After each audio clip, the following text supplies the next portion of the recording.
हल्दीपुर गांव के जंगल में कड़क सेठ प्रधान था। कड़क बहुत ही लालची और बदमाश था। कड़क गरीब लोगों की जमीन और घर हड़प लेता था। वो उनको खेत की जमीन पर भी जबरदस्ती कब्जा जमा लेता था। ऐसे ही कड़क सेठ पीलू और उसके पिता के घर पर कब्जा कर लेता है। पिताजी, कड़क सेठ बहुत बदमाश है। उसने आपको कर्ज के नीचे दबाकर हमारा घर अपने कब्जे में कर लिया है। बेटी, वो ऐसे ही करता आया है।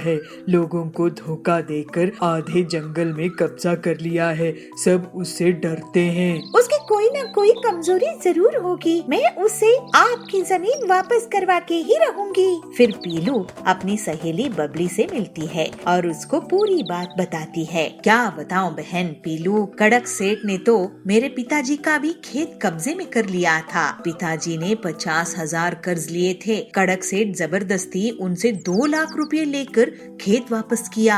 लेकिन ऐसा कब तक चलेगा? हमें कुछ करना चाहिए। मेरे हरिया मामा आने वाले हैं। वो बहुत होशियार है। उनसे हम सलाह लेंगे। तब तक पीलू और उसकी परिवार एक पेड़ के नीचे रहने लगते हैं। अगले दिन बबली के हरिया मामा आते हैं। पीलू, ये हरिया मामा है, इनको तो अपनी मुसीबत बता। फिर पीलू हरिया को सब कुछ बता देती है। देखो पीलू, बदमाश गुंडों को आसानी से नहीं हराया जा सकता है, लेकिन मैं तुम्हारे लिए रहने का एक पुरानी बस में इंतजाम कर दूंगा। ठीक है मामा जी, मैं अपने बूढ़े माँ बाप के साथ पुरानी बस में ही रह लूंगी। जब पीलू अपने परिवार के साथ पुरानी बस में रहने लगी तो कड़क उस बस को भी हड़पने की सोचता है। पीलू को ये बात पता लग जाती है। वो तुरंत ही हरिया मामा के पास जाती है। हरिया मामा, कड़क सेठ हम गरीब लोगों का पुराना बस का घर भी हड़प लेना चाहता है। हे भगवान, अब क्या होगा? मेरे पास एक तरकीब है। आप अगर मेरा साथ देंगे तो हम कड़क को हराने में कामयाब हो जाएंगे। फिर पीलू हरिया और बबली को अपना प्लान बताती है। अगले दिन जब कड़क अपने आदमियों के साथ पीलू के बस वाली घर पर कब्जा करने के लिए पहुंचता है। कड़क सेठ जी, मैं विदेश से यहाँ आया हूँ। विदेश की रानी चिड़िया आपके जंगल घूमने आई है। उनके साथ एक सोने का टैंक घर है। क्या सोने का टैंक घर? हाँ, उसके बाल भी सुनहरे हैं और वो जहाँ भी जाती है सोने का टैंक लेकर जाती है। आप अगर चाहो तो मैं उनसे आपको मिलवा सकता हूँ, क्योंकि आप इस जंगल के मुखिया हो और सबसे अमीर आदमी। वो गरीब को बिल्कुल पसंद नहीं करती है। हाँ, बिल्कुल मिलूंगा मैं उनसे। मैं भी गरीब को बिल्कुल पसंद नहीं करता। हरिया कड़क को सुनहरे बाल लगाई हुई पीलू और बबली से मिलवाता है। कड़क सोने का टैंक देखकर चकरा जाता है। विदेशी रानी जी, आप तो सच के सोने के टैंक में रहती है। काश मेरे पास भी ऐसा ही सोने का टैंक होता। हो सकता है कड़क सेठ, आप यही टैंक हमसे खरीद सकते हैं, लेकिन ये अफ्रीका के जंगल का खालिस 24 कैरेट सोना है। आपकी पूरी जमीन जायदाद खर्च हो जाएगी। लेकिन 1 साल में ही इस सोने का टैंक का दाम 5 गुना बढ़ जाएगा। और 2 साल में 10 गुना। आप तो 2 जंगल खरीद लोगे इतने पैसे में। वाह, ये रखो मेरे जमीन जायदाद के कागज। मुझे ये सोने का टैंक दे दो। पीलू तुरंत ही कड़क सेठ की पूरी जमीन जायदाद अपने नाम कर लेती है। अगले दिन जब कड़क सेठ अपने सोने के टैंक की दीवार को छूता है तो वो गिर जाता है। वो कबाड़ के टुकड़ों से बना हुआ नकली टैंक था, जिसमें होली वाला सोने का रंग चढ़ा हुआ था। हाय हाय, मैं तो लुट गया, बर्बाद हो गया। मुझे वो रानी लूट ली। चोर है चोर। चोर वो नहीं, तुम हो कड़क सेठ। तुमने धोखे से जंगल के गरीबों की जमीन लूटी थी। अब तुम्हें तुम्हारा ही तरीके का धोखा मिल गया ना। कड़क बहुत शर्मिंदा होता है। पीलू सबको उनकी जमीन लौटा देती है। फिर सभी लोग हरिया की मदद से पक्के घरों में रहने लगते हैं और कड़क जंगल छोड़कर भाग जाता है। इस तरह से पीलू की सूझबूझ और हिम्मत उसके काम आती है। वो अब हंसी खुशी रहने लगती है। एक छोटे से गांव में पीलू चिड़िया रहती थी। उसका बेटा टिल्लू और बहू बबली भी उसी के साथ रहते थे। लेकिन टिल्लू और बबली को पीलू का साथ रहना पसंद नहीं आता था। पीलू की एक बेटी भी थी। उसकी एक अमीर घर में शादी हो चुकी थी।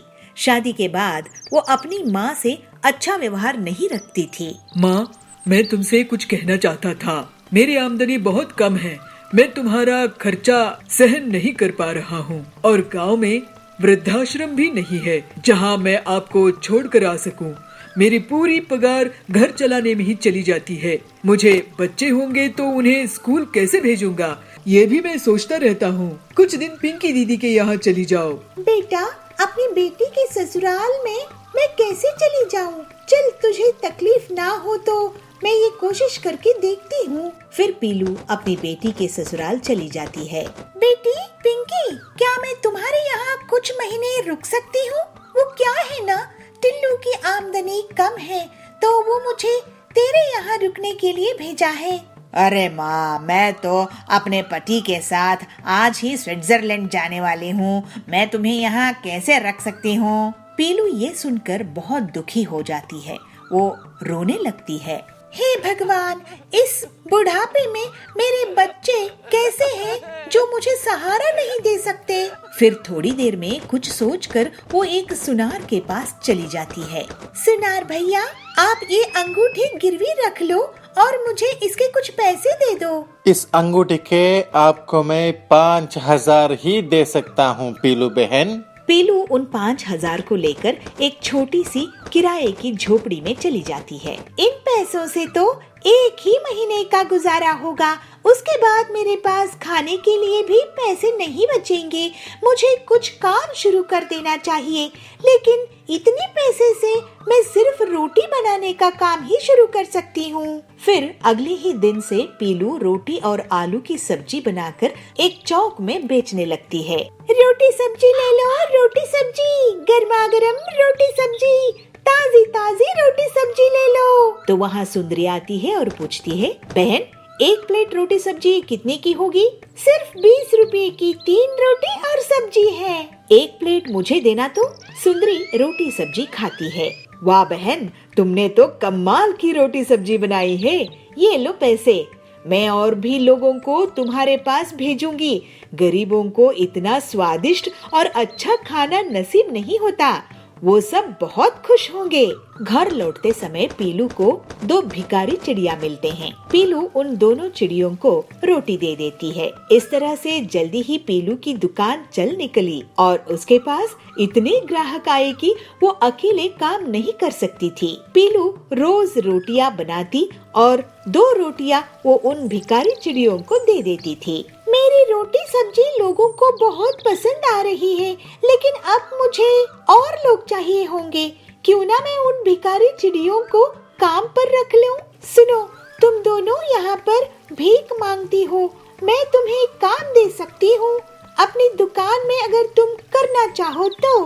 बहन, मेरा नाम लवली है। मैं एक अमीर घर से थी, लेकिन मेरे बच्चों ने मुझे घर से निकाल दिया तो मैं यहाँ हूँ। मैं भी अच्छे घर से थी बहन, मेरी भी यही कहानी है। हम तुम्हारे साथ काम करेंगे और मेहनत से पैसे कमाएंगे। ये सुनकर पीलू बहुत खुश हो जाती है और फिर तीनों चिड़िया मिलकर टिफिन का काम शुरू कर देते हैं और बहुत जल्द ही पूरे जंगल में सिर्फ पीलू का टिफिन चलता है। पीलू अपनी आमदनी का 3 हिस्सा कर देती है और तीनों बहुत अच्छे से रहने लगते हैं। ऐसे ही एक दिन पीलू का बेटा उसकी दुकान में आता है। माँ, तुम तो बहुत मेहनती हो, मुझे माफ कर दो। मैंने तुम्हारा ख्याल नहीं रखा। अब मुझे पछतावा होता है कि मैंने तुम्हें किस हाल में छोड़ दिया था। बेटा, अब मैं दूसरे बूढ़े लोगों को मदद करूंगी। तू चिंता मत कर, तुम लोग मेरे बच्चे थे और रहोगे। फिर उस दिन से टिल्लू भी अपनी माँ का उसके काम में हाथ बटाने लगा और पूरी ईमानदारी से बुजुर्गों के लिए काम करने लगा। फिर वो सब हंसी खुशी रहने लगे। चुलबुल नगर के गांव में सुंदरी चिड़िया बहुत घमंडी और अमीर जमींदारिन थी। वो गरीब लोगों को ब्याज पे पैसे उधार देती थी और जब गरीब उसे उधार के पैसे लौटा नहीं पाते थे तो वो उनकी जमीन को हड़प लेती थी। ऐसे ही एक दिन बबली उसके पास पैसे उधार लेने के लिए जाती है। सुंदरी सेठानी, आप मुझे 1 लाख उधार दोगी क्या? मैं आपको अगले साल वापस कर दूंगी। मुझे कैसे पता कि तुम मुझे पैसे वापस कर दोगी? तुम कौन हो? मैं तो तुम्हें नहीं जानती हूँ। मैं यही इसी जंगल में रहती हूँ। सेठानी जी, गरीब किसान हूँ, छोटी सी जमीन है मेरी। अच्छा, तो तुम मुझे अपनी जमीन गिरवी रख दो, मैं तुम्हें पैसे उधार दे दूंगी। वैसे कितनी बड़ी जमीन है तुम्हारी? मेरी 10 एकड़ की जमीन है, आप गिरवी रख लो। ठीक है, यहाँ अंगूठा लगाकर पैसे ले जाओ, लेकिन याद रखना, पैसे नहीं चुकाए तो जमीन मेरी। फिर बबली उन पैसों से खाद और दवाइयाँ लाती है और खेत में दिन रात बहुत मेहनत करके फसल उगाती है। इस बार उसकी अच्छी फसल हुई थी। ऐसे ही एक दिन सुंदरी उसके खेत के पास से निकल रही थी। तभी उसकी नजर बबली के खेत में जाती है। अरे वो टिल्लू, कहाँ घूम रहा है? ये बता कि ये खेत किसका है जिसमें इतनी बढ़िया फसल उगी है? सेठानी जी, ये खेत बबली का है। उसी बबली का जिसने मुझसे पैसे उधार लिए हैं? अरे वाह, इसका मतलब ये जमीन और ये फसल और इसका मुनाफा मेरा हुआ। फिर सुंदरी बबली से मिलती है। क्यों बबली, इस बार तो तुम्हारी फसल बहुत अच्छी हुई है, लगता है बहुत मेहनत करी हो। जी सुंदरी जी, मैं फसल बेचकर आपका उधार लौटा दूंगी। उसके बाद घर में बेटी भी है, उसकी शादी भी करनी है। ठीक है, ब्याज मिलाकर 3 लाख दे देना। क्या? लेकिन मैंने तो बस 1 लाख ही उधार लिए थे सेठानी जी। हाँ, तो ब्याज चढ़ा के और 2 लाख हो गए हैं। तुम अनपढ़ गंवार लोग कुछ नहीं समझते। ये तो अन्याय है सुंदरी जी। फालतू की बात मत कर, नहीं तो मैं तुझे घर में भी नहीं रहने दूंगी। मैं आपके पैसे नहीं चुका पाऊंगी। नहीं, आप मेरी जमीन ही रख लो। शाम में बबली अपने घर आई और अपनी बेटी पीलू को रोते रोते सब कुछ बता दी। मैं उस लालची सेठानी को देखती हूँ, वो अपने आप को क्या समझती है। आप चिंता मत करो माँ, अब मैं उससे सभी चिड़ियों की हड़पी हुई जमीन वापस करवाऊंगी। पीलू अपनी सहेली हरी तोती के साथ एक प्लान बनाती है। दोनों सहेलियां एक छोटी सी खेत की जमीन में एक नकली पेड़ लगाती है और फिर उस पेड़ को लाल रंग से रंग देती है। फिर वो दोनों उसकी डालियों में सोने, चांदी, डायमंड्स के गहने चिपका देती है, जिससे ऐसा लगता है कि वो गहने उसी पेड़ के फल हो। अब आएगा मजा, लालची सुंदरी कैसे फंसेगी देखना। इसके बाद पीलू चिड़िया हरी तोती के साथ जानबूझकर सुंदरी के पीछे जोर जोर से बातें करती है। अरे तूने देखी क्या उस लाल पेड़ को जो उस खेत में उगा है? उसमें से फल की जगह गहने उग रहे हैं। नहीं तो चल दिखा मुझे। ये सुनकर सुंदरी पीलू और हरी के पीछा करने लगती है। जब वो दोनों खेत पहुँचते हैं तो अरे, क्या ये असली सोने जवाहरात है? सेठानी जी, आप कब आ गई यहाँ? खैर, हमने तो हीरे जवाहरात कभी नहीं देखे हैं। आप खुद ही देख लो कि सोना चांदी हीरा असली है कि नहीं। वैसे सेठानी जी, आपको बता दूं कि कल बहुत बड़े जमींदार आ रहे हैं जो इस जमीन को खरीद लेंगे, इसके साथ ये पेड़ भी। ऐसा क्या? तो एक बार मुझे इसके गहने दिखाओ। फिर पीलू और हरी तोती गहने दिखाते हैं। अरे, ये तो सही में हीरे हैं, हीरे। चलो, अच्छी बात है, अब हम ये जमीन उस शहर वाले सेठ को बेच देंगे। नहीं, ये जमीन तो मुझे चाहिए। लेकिन आपके पास इतने पैसे हैं क्या सेठानी जी?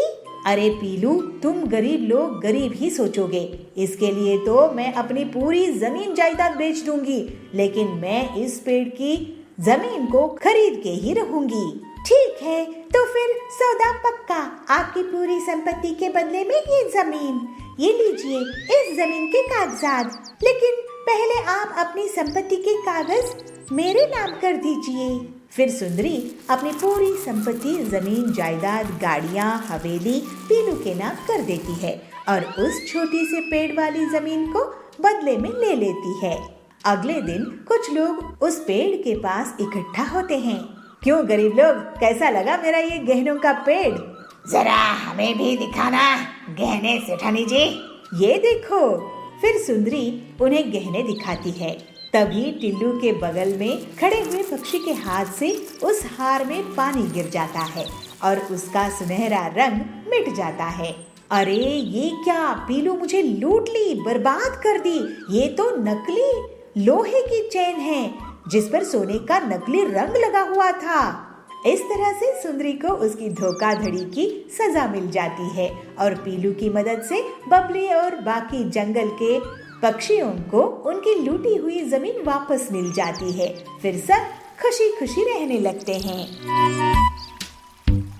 जयपुर के जंगल में पीलू और बबलू दो पति पत्नी रहते थे। वो लोग कुछ मुर्गियों को पाले थे। पीलू उन मुर्गियों को दाना डाला करती थी। पीलू एक मुर्गे का बहुत खास ख्याल रखती थी। उसे काजू, बादाम, पिस्ता, किशमिश खिलाती थी। पीलू, तुम इस मुर्गे को इतना क्यों खिलाती रहती हो? तुम इसकी आदत बिगाड़ रही हो। इतनी खास ख्याल रखोगी तो ये बिगड़ जाएगा और घमंडी हो जाएगा। अरे नहीं, आप चिंता मत करो, ऐसा कुछ नहीं होगा। अगर ये बिगड़ गया तो मैं इसे सुधार दूंगी। लेकिन वो मुर्गा बहुत शरारती था। उसे अपने पर घमंड था और वो दूसरी मुर्गियों को चिढ़ाता था। ऐसे ही एक दिन पीलू मुर्गियों को लेकर नदी के किनारे गई और एक पेड़ के नीचे सो गई। तब वो घमंडी मुर्गा टहलते हुए एक साधु के पास पहुंचता है और उनसे वरदान मांगा। साधु मुर्गे की भाषा समझते थे। साधु महात्मा जी प्रणाम। आप अभी अभी तपस्या से उठे हैं, क्या मैं आपसे वरदान मांग सकता हूँ? तुम तो बड़े चालाक लगते हो, लेकिन क्योंकि मैं अभी अभी तपस्या से उठा हूँ तो तुम्हें वरदान देना ही होगा। बोलो क्या चाहते हो? मैं चाहता हूँ कि मैं लोगों की मन की बात जान सकूं। अरे लेकिन ऐसा प्रकृति के नियमों के साथ खिलवाड़ होगा। मैं नहीं जानता। साधु जी, आप तो मुझे यही वरदान दे दो। ठीक है, ठीक है। फिर साधु उस पर जल छिड़क देता है। थोड़ी देर बाद पीलू नींद से जागती है और सब मुर्गियों के साथ वापस घर चली आती है। पीलू घर में फिर से उस मुर्गे को दाना डाल रही थी और सोचती रहती है, मैं इस मुर्गे से बहुत पैसे कमाऊंगी। इसके साथ जो भी मुर्गी अंडे देती है वो काफी ज्यादा दाम में मैं बेचती हूँ, जिससे मुझे बहुत फायदा होता है। ये सब सुनकर मुर्गा और भी घमंडी हो जाता है। ऐसे ही एक दिन कालू चोर पीलू के घर की तरफ देख रहा था और सोच रहा था, ये बबलू और पीलू आजकल बहुत पैसे कमाते हैं। आज रात को इनके घर में डाका डालूंगा और सारी मुर्गियों समेत इनकी तिजोरी खाली कर दूंगा। तो तभी घमंडी मुर्गा बोलता है, अच्छा, तो ये मेरे मालिक के घर में चोरी डकैती के बारे में सोच रहा है और उसमें भी मुझे चुराना चाहता है। अभी मजा चखाता हूँ इसको। और फिर वो कालू पर हमला कर देता है, जिससे कालू बहुत बुरी तरह से घायल हो जाता है। फिर कुछ देर बाद कालू अपने दोस्तों के साथ पीलू के घर आता है और उसे धमकाता है, तुम अपने मुर्गे को संभाल कर रखो, नहीं तो मैं इसकी बिरयानी बनाकर खा जाऊंगा। इसने मुझ पर हमला किया था। कालू, तुम्हारी इतनी हिम्मत कि तुम मेरे घर में घुसकर मुझे ही धमकी दे रहे हो? मैं तुम्हें और पीट दूंगी, भाग जाओ यहाँ से। फिर कालू और उसके दोस्त डर के कारण वहाँ से भाग गए। एक दिन पीलू की सास सुंदरी उसके घर पहुँची। बहू, क्या कर रही है? आजकल इन मुर्गियों को पाल रही है क्या? अरे जरा मेरा भी ख्याल रखा करो। चलो आज मुझे तुम बिरयानी खिलाओ। हाँ सासू माँ, आप मुझे बताइए कि मैं किस मुर्गी की बिरयानी आपको बनाऊं? सुंदरी सोच में पड़ जाती है। वो एक के बाद एक मुर्गियों को देखती है और आखिर में उस मुर्गे के पास उसकी नजर जाती है और वो सोचती है, ये मुर्गा तगड़ा लग रहा है, इसकी ही बिरयानी खा जाती हूँ। जैसे ही सुंदरी मुर्गे की बिरयानी के बारे में सोचती है, मुर्गा गुस्से में आ जाता है। ये मुझे खाएगी, अभी बताता हूँ। और फिर वो सुंदरी पर हमला कर देता है। ये देखकर पीलू भी गुस्से में आ जाती है और वो मुर्गे से लड़ पड़ती है। लेकिन इसके बाद मुर्गा सास और बहू पर हमला कर देता है। पीलू और सुंदरी घर से भागने लगती है। मुर्गा उनका पीछा करता है। कुछ दूर पर ही साधु वहाँ मिलते हैं। वो देखते हैं कि वो घमंडी मुर्गा 2 औरतों के पीछे है, तो वो उसे रोक देते हैं। देखा पीलू चिड़िया, तुमने लालच में इस मुर्गे का खास ख्याल रखी और दूसरी मुर्गियों को कम समझती थी। इस भेदभाव के कारण ये मुर्गा घमंडी और बदमाश हो गया। सबको एक जैसा समझना चाहिए। जी साधु महात्मा, आप ठीक कह रहे हैं, मुझसे गलती हो गई। इस तरह से पीलू अपनी गलती मानती है और आगे से सभी मुर्गियों को एक जैसा दाना पानी देने लगती है। एक छोटे से गांव में पीलू चिड़िया रहती थी। उसका बेटा टिल्लू और बहू बबली भी उसी के साथ रहते थे। लेकिन टिल्लू और बबली को पीलू का साथ रहना पसंद नहीं आता था। पीलू की एक बेटी भी थी। उसकी एक अमीर घर में शादी हो चुकी थी। शादी के बाद वो अपनी माँ से अच्छा व्यवहार नहीं रखती थी। माँ, मैं तुमसे कुछ कहना चाहता था। मेरी आमदनी बहुत कम है। मैं तुम्हारा खर्चा सहन नहीं कर पा रहा हूँ और गांव में वृद्धाश्रम भी नहीं है जहाँ मैं आपको छोड़ कर आ सकूँ। मेरी पूरी पगार घर चलाने में ही चली जाती है। मुझे बच्चे होंगे तो उन्हें स्कूल कैसे भेजूंगा, ये भी मैं सोचता रहता हूँ। कुछ दिन पिंकी दीदी के यहाँ चली जाओ। बेटा, अपनी बेटी के ससुराल में मैं कैसे चली जाऊँ? चल, तुझे तकलीफ ना हो तो मैं ये कोशिश करके देखती हूँ। फिर पीलू अपनी बेटी के ससुराल चली जाती है। बेटी पिंकी, क्या मैं तुम्हारे यहाँ कुछ महीने रुक सकती हूँ? वो क्या है ना, टिल्लू की आमदनी कम है तो वो मुझे तेरे यहाँ रुकने के लिए भेजा है।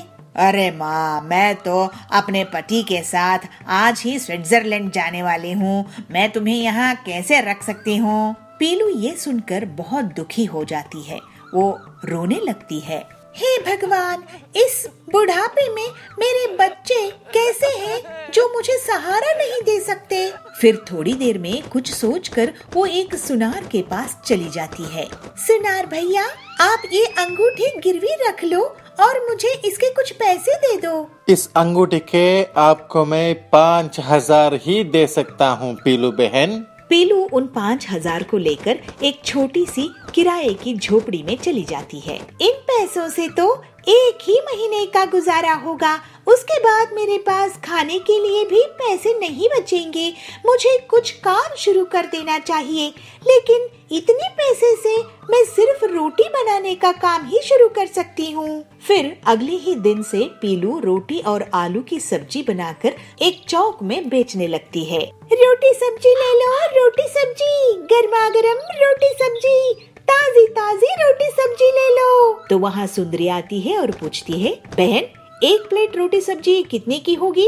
सिर्फ 20 रुपए की 3 रोटी और सब्जी है। एक प्लेट मुझे देना तो। सुंदरी रोटी सब्जी खाती है। वाह बहन, तुमने तो कमाल की रोटी सब्जी बनाई है। ये लो पैसे, मैं और भी लोगों को तुम्हारे पास भेजूंगी। गरीबों को इतना स्वादिष्ट और अच्छा खाना नसीब नहीं होता। वो सब बहुत खुश होंगे। घर लौटते समय पीलू को 2 भिखारी चिड़िया मिलते हैं। पीलू उन दोनों चिड़ियों को रोटी दे देती है। इस तरह से जल्दी ही पीलू की दुकान चल निकली और उसके पास इतने ग्राहक आए कि वो अकेले काम नहीं कर सकती थी। पीलू रोज रोटियां बनाती और 2 रोटियां वो उन भिखारी चिड़ियों को दे देती थी। मेरी रोटी सब्जी लोगों को बहुत पसंद आ रही है, लेकिन अब मुझे और लोग चाहिए होंगे। क्यों ना मैं उन भिखारी चिड़ियों को काम पर रख लूं? सुनो, तुम दोनों यहाँ पर भीख मांगती हो, मैं तुम्हें काम दे सकती हूँ अपनी दुकान में अगर तुम करना चाहो तो। बहन, मेरा नाम लवली है। मैं एक अमीर घर से थी, लेकिन मेरे बच्चों ने मुझे घर से निकाल दिया तो मैं यहाँ हूँ। मैं भी अच्छे घर से थी बहन, मेरी भी यही कहानी है। हम तुम्हारे साथ काम करेंगे और मेहनत से पैसे कमाएंगे। ये सुनकर पीलू बहुत खुश हो जाती है और फिर तीनों चिड़िया मिलकर टिफिन का काम शुरू कर देते हैं और बहुत जल्द ही पूरे जंगल में सिर्फ पीलू का टिफिन चलता है। पीलू अपनी आमदनी का 3 हिस्सा कर देती है और तीनों बहुत अच्छे से रहने लगते हैं। ऐसे ही एक दिन पीलू का बेटा उसकी दुकान में आता है। माँ, तुम तो बहुत मेहनती हो, मुझे माफ कर दो, मैंने तुम्हारा ख्याल नहीं रखा।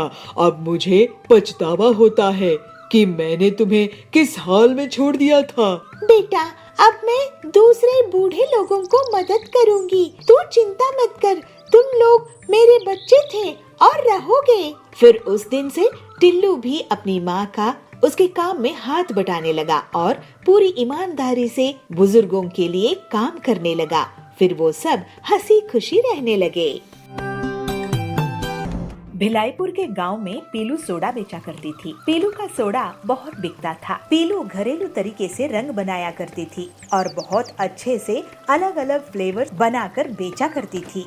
ये लोगों को बहुत पसंद आता था। उसके दुकान के सामने कालू की भी सोडा की दुकान थी, लेकिन वो बहुत ही आलसी था और पीलू की तरक्की से जलता था। सोडा ले लो, सोडा, रंग बिरंगे अलग अलग फ्लेवर्स के सोडा।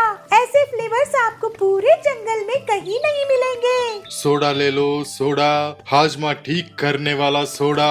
तो टिल्लू कहता है, कालू भाई, आजकल लोग शौक के लिए सोडा पीते हैं, हाजमा ठीक करने के लिए नहीं। इसलिए हम पीलू की दुकान में जाते हैं, वहाँ एक से एक फ्लेवर के सोडे मिलते हैं। ये सुनकर कालू बहुत गुस्सा करता है। टिल्लू पीलू की दुकान जाकर पूरे परिवार के लिए सोडा ले लेता है। ये लो टिल्लू भैया, फैमिली पैक सोडा, 500 रुपए हुए। कालू सोच में पड़ जाता है। इस पीलू को हराने का तरीका सोचना होगा, नहीं तो मुझे ये गरीब कर देगी और मुझे जंगल छोड़कर जाना पड़ेगा। उस रात कालू जाबाज चील के पास जाता है और जंगल से एक पाउडर लेकर आता है, जिसको वो अपने सोडा में मिलाता है। अगले दिन कालू मिलावटी सोडा बेचने लगता है। सोडा ले लो, इंटरनेशनल सोडा, एक बार पियोगे तो बार बार पियोगे।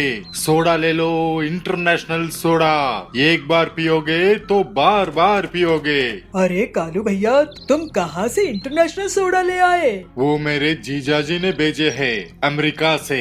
एक बार पी के तो देखो ठिल्लू भाई, बार बार पियोगे। ठीक है, एक दो, नहीं अच्छा लगा तो पैसे नहीं दूंगा। कालू टिल्लू को सोडा देता है और टिल्लू एक के बाद एक 5 सोडा पी जाता है। अरे वाह कालू भाई, क्या सोडा है! इसके सामने तो पीलू का सोडा एकदम बकवास है। मैं अपने दोस्तों को भी यहाँ लाता हूँ। और जल्दी ही पीलू की दुकान खाली हो जाती है। कोई भी ग्राहक उसके पास नहीं जाता है और सिर्फ कालू के पास ही सब सोडा पीते हैं। पीलू, तुम जंगल छोड़कर अफ्रीका चली जाओ, वही तुम्हारे लिए सही रहेगा। मैं तो बर्बाद ही हो गई हूँ। ये अचानक से कालू का कौन सा जीजा जी पैदा हो गया अमेरिका में। उस रात पीलू अपनी दुकान बंद करके जा रही थी। वो बहुत उदास थी और जंगल छोड़ने के बारे में सोच रही थी। तभी उसे कालू दूर जंगल में उड़ता हुआ दिखता है। अरे कालू इतनी रात में गहरे जंगल में कहाँ जा रहा है?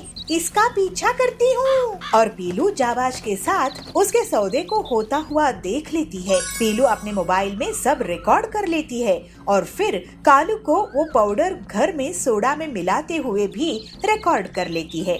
पीलू तुरंत ही हरिया इंस्पेक्टर के पास जाती है। इंस्पेक्टर साहब, ये देखिए, कालू सोडा में नशा मिला रहा है। हरिया वो वीडियो देखता है और बहुत गुस्सा करता है। मैं इसकी हड्डियां तोड़ दूंगा। फिर हरिया सभी चिड़ियों को लेकर कालू के घर जाता है। कालू, तुम मुझे नशा वाला सोडा बेच रहे थे, अब हम सब तुम्हारा नशा उतारेंगे। ऐसे टिल्लू कहता है। कालू की बहुत पिटाई होती है और फिर उसे जेल हो जाता है। इस तरह से पीलू अपनी ईमानदारी के कारण जंगल में अकेली सोडा बेचने वाली रह जाती है और अपना जीवन हंसी खुशी बिताने लगती है। गोंडा नाम की राज्य में सूरजभान नाम का एक राजा राज करता था। उसके एक बहुत ही सुंदर पुत्र था जिसका नाम था स्वर्णपुत्र। सूरजभान अपने पुत्र से बहुत प्रेम करता था, मगर उससे भी ज्यादा वो प्रेम करता था स्वर्ण पे। इसीलिए अपने पुत्र का नाम भी स्वर्णपुत्र रखा था। उसकी खजाने में सोने का भंडार था। उतना सोना दुनिया के किसी भी राजा के खजाने में नहीं था। इसके बाद भी खजाने में जितना सोना बढ़ता, सूरजभान की सोने की लालच भी अधिक होती जा रही थी। उसका दिन का अधिकांश समय खजाने में ही निकला जाता था। सोने की लालच की वजह से अक्सर वो अपने पुत्र को अनदेखा करता था। खजाने की वो कोना खाली पड़ा है, उसको भी सोने से भर देना है। मंत्री जी, इस बार की फसल के कर और एक सोने का सिक्का बढ़ा दो। जी हाँ प्रभु, मगर अगर मगर कुछ नहीं। अरे प्रभु, इतनी फसल तो आए जो वो कोना भर दे।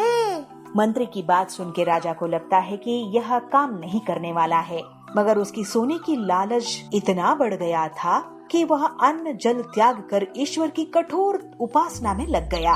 उसकी तपस्या से प्रसन्न ईश्वर दर्शन देते हुए कहते हैं, बोलो वत्स, मन चाहे वरदान लो, क्या चाहिए तुम्हें? हे भगवान, मुझे ये वरदान दे कि मैं जिस किसी वस्तु को भी छूऊं वो सोना बन जाए। ईश्वर को सूरजभान की लालच समझ में आ गई थी। वरदान देने से पूर्व उन्होंने आगाह किया, राजन, वरदान मांगने से पहले अच्छी तरह से सोच विचार कर लिया है? तो सूरजभान संपूर्ण श्रद्धा से और विनम्र होके कहते हैं, हे ईश्वर, मैं इस विश्व के सबसे बड़ा धनी राजा बनना चाहता हूँ। हमने संपूर्ण सोच विचार कर लिया है, हमें यही वरदान चाहिए। इसकी लालच की बुद्धि सही होने वाली नहीं है, ये शंकर भगवान को पता चल गया और वो तथास्तु कहते हुए वहाँ से गायब हो गए। राजा सूरजभान यह वरदान पाकर खुशी से पागल हो गया था। दूसरे ही दिन सोकर उठने के उपरांत अपनी शक्ति परखने के लिए उसने अपने पलंग को छूकर देखा। वह पलंग सोने का बन गया। सूरजभान बहुत खुश हुआ। दिन भर वह सुध-बुध खोकर अपनी महल की हर चीज को सोने में परिवर्तित करने में जुट गया। उसे अपनी खान पान तक की चिंता नहीं थी। शाम को सूरजभान थक गया था, उसे जोरों से भूख भी लगी थी। अपने सेवकों को भोजन परोसने के लिए कहता है। जैसे ही सूरजभान भोजन को हाथ लगाता है, वह सोना बन जाता है। अब सोने को तो खा नहीं सकते, तो गुस्से से तिल मिलाते हुए वो उठकर बाहर आ जाता है। ऐसे ही टहलते हुए अपने उद्यान में जा पहुंचता है। वहाँ वह देखता है अपना छोटा बेटा स्वर्णपुत्र वहाँ खेल रहा है। उसकी खेल कूद देखकर राजा की मन में पुत्र वात्सल उमड़ कर आता है। कुछ क्षणों के लिए अपनी भूख भी भूल जाता है। जब स्वर्णपुत्र पिता को वहाँ उद्यान में देखते हैं तो प्रेम से दौड़ के आके गले लग जाते हैं। विधि की विपर्यास ये था कि स्वर्णपुत्र भी स्वर्ण में बदली हो गया। सूर्यभान रो रो कर कहने लगा, हे ईश्वर, मुझे क्षमा कर दीजिए, आप अपना वरदान वापस लीजिए। मेरी मति भ्रष्ट हो गई थी, मेरा लालच तांडव कर रहा था। हमें समझ आ गया है कि हर वस्तु अमूल्य होता है। हमारे लिए सबसे अमूल्य तो हमारा पुत्र स्वर्ण पुत्र है। उन्हें आप कृपया इंसान बना दीजिए। कहते हुए फिर से रोने लगता है। उस पर दया आकर ईश्वर फिर से तथास्तु बोलते हैं और हवा में लीन हो जाते हैं। स्वर्णपुत्र फिर से इंसान बनता हुआ देख सूरजभान बहुत खुश होता है और अपनी गलती की, अपनी लालसा की उसे पश्चाताप भी होता है। तो मंत्री को बुलाकर कहते हैं, मंत्री जी, अपना कोषागार जरूरतमंद और निर्धनों के लिए खुला रख दो। सूरजभान अपने पुत्र को गले लगाकर खुशी के आंसू बहाते हैं। उनका लोभ खत्म हो गया था और संतुष्टि की जीवन की ओर यात्रा शुरू कर देते हैं।